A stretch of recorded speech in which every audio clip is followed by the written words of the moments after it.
Welcome back to Grow Joyfully. It's 42 degrees outside.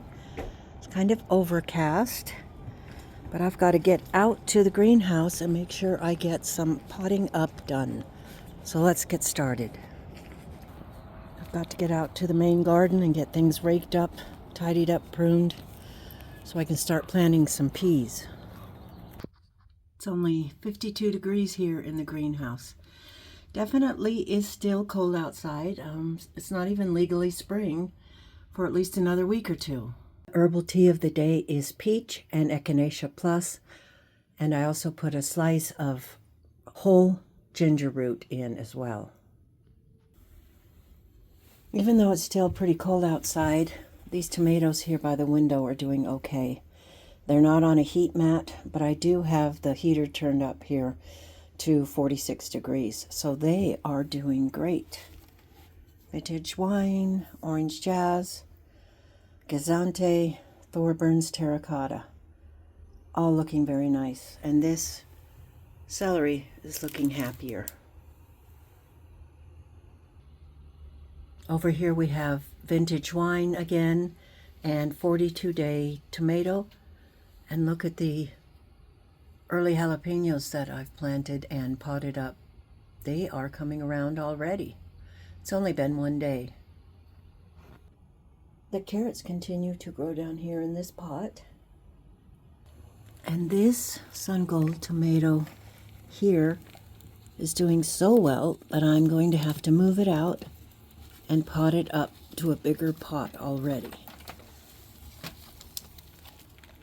So until I get a bigger pot washed up, we're just going to move it up to the top shelf so it has room to expand. Doesn't it look good? I've decided to move it over here by the window, give it a good drink. I put the celery over here by it too, and I'll leave these here for just a little while. I'll probably move them when I need some more room for the seedlings that I get potted up. I ran out of time yesterday, so I didn't finish getting these Kellogg's breakfast seedlings potted up. So that's what I'm going to focus on today. I was reading about the yeast fertilizer a little bit and looking around, and every site you go to, of course, like with everything, has a different opinion. It's going to depend on when that article was written, how much research they did, and where they did their research. So the first place that I found was Garden Myths by Robert Pavlis. And he was doing his research on yeast fertilizer to see if there had been any studies conducted to see if he could find there was any benefits from using yeast fertilizer and what exactly that they gave to plants. The only thing he could find was a study conducted by someone in Egypt. And it did conclude that yeast fertilizer was helpful. Of course, it didn't put down the mixture and how they had mixed it up. So a lot of the information was incomplete. But what it did indicate was that it was helpful with nitrogen, but that it didn't contain a lot of, or many, or much potassium or phosphate, so that you would have to add that separately. And I do use blood meal and bone meal, which contains those things, so that takes care of that. But he did find that it was helpful. And I also read from the Corvallis Advocate in an article by Joanna Rosinska that she found a similar thing, but she commented that it did have potassium and phosphate in it as well, and helped through microbial pathways. So it's pretty interesting when you start reading about it. I still really want to use it. I think it's the nitrogen in it that is very helpful. Like Krista from Almost Off-Grid Grandma commented to me on one of my videos that she had seen it mostly used with the larger plants, the larger tomato plants, farther along in the plant's life cycle. But I'm thinking here, why would it not help altogether from a very small age once they got their true leaves and they were growing? And so far, it looks like it has made my plants a lot greener. So I'm thinking that it is helping. It's certainly not hurting, and it's definitely affordable. It's also natural, hopefully organic. So I just wanted to give another plug there for the yeast fertilizer and how I've been using it on all of my plants, all of my seedlings from when they get their true leaves on up. So just thought I'd throw that out there. It's time to stake up the Sun Gold cherry tomato and trim off some of the lower leaves. So we'll get that stake right in there, and we'll get it tied up some. Always start at the bottom first, if I can, unless the top is too floppy, then you have to start there. But it's ideal if you start at the bottom. And I always tie kind of a little figure 8, if possible. And then it gives it a little sway, a little leeway to go back and forth and not be so rigid.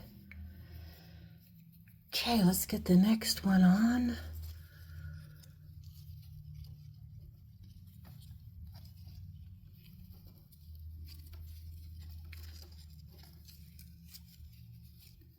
There's that one. It just gives them so much support and strength to be tied up like this on a little bamboo stake. And then the top one.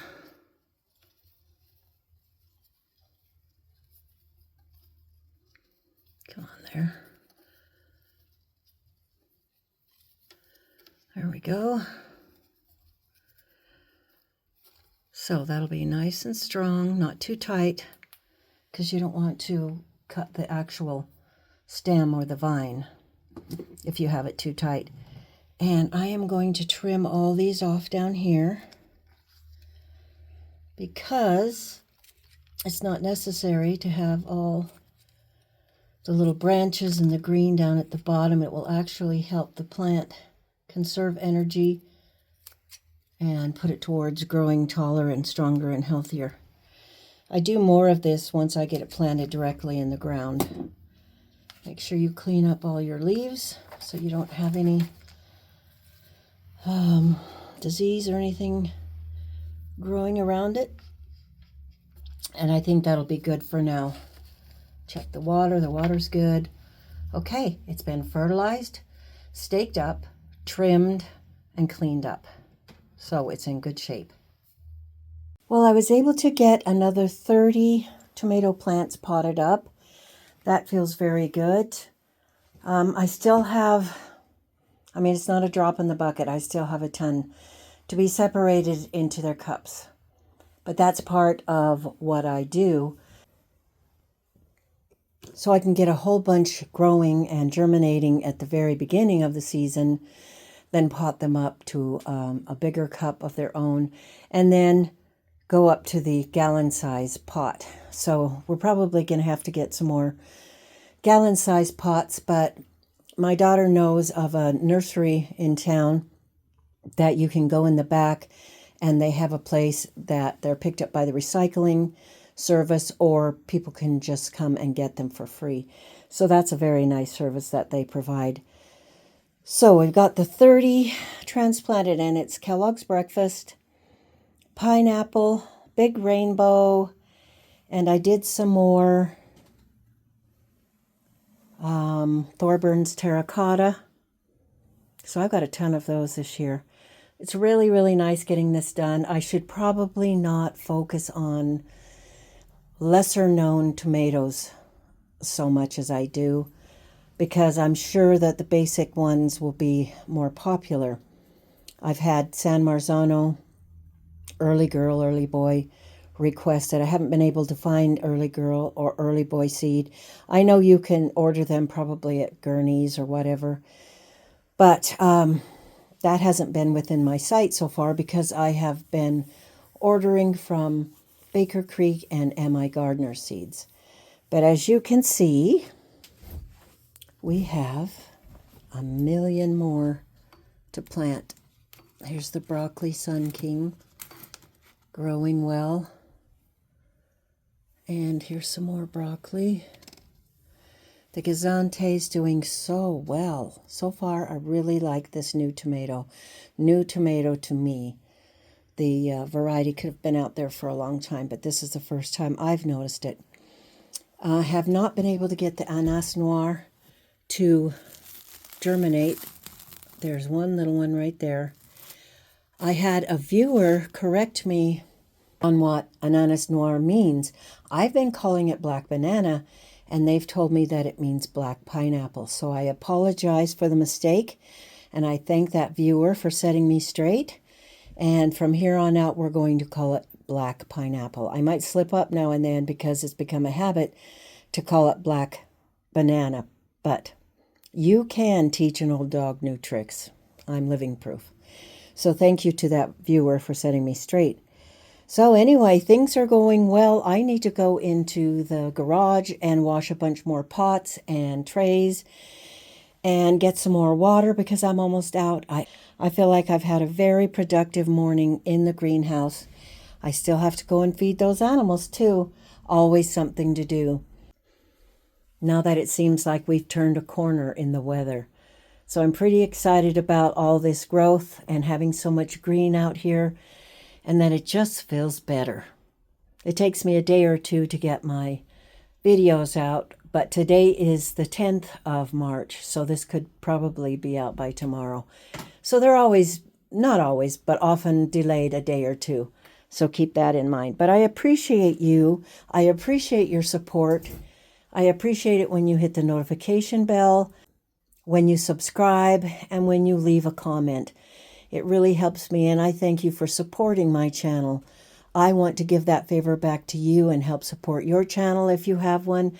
Make sure you let me know, and I will make sure to go to your channel and subscribe and like and hit that notification bell. It is a two-way street, I believe, in having a good YouTube channel. So don't forget to subscribe, hit the notification bell, and leave a comment, and I appreciate you so much. Have a really sunshiny day, and don't forget to do it joyfully. We'll see you on the next video. Thanks for stopping by.